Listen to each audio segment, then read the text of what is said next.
Marijke Groenewoud, het seizoen is begonnen. Ze is nou in Team EasyJet. Finish is nog bij Team Friesk. Hoe is deze overstap? Ja, heel mooi. Het is natuurlijk een grote stap. Voordat hier bij Team Friesk, nu bij EasyJet. Dus ik had er wel zin in, ja. Hoe oud is het? Is het grutter? Is het professioneler? Of zou je van ja, eigenlijk valt dat al wel wat mee? Ja, het is een stukje professioneler. Voordat hier trainen we in Leeuwarden altijd. 3 keer op het ijs en wat fietsen en wat hutrennen. En nu is het toch wel iets serieuzer en oors trainen. Is dat van leven nou? Ja, ik dat ja. Ja, ik ben hier nog bij de MEM thuis en ik ben de IJsland werk bij de bakkerij. Dus dat kan we rondkomen.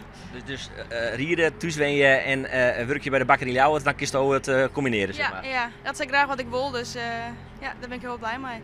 Is dat wat te combineren? Werk je in een bakker, ik weet niet hoe volle uren als dat eigenlijk dost, en professioneel lange baan in?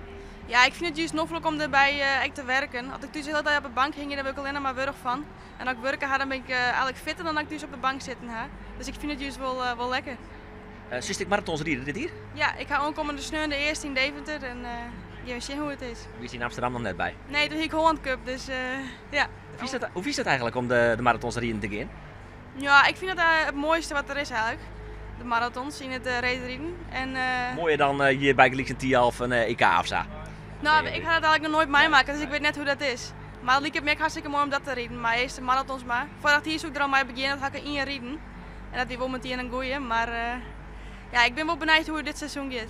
Wat is het idee eigenlijk dit seizoen? Marathons rieden en dan zo vol mogelijk toch de nijdruk op een lange baan?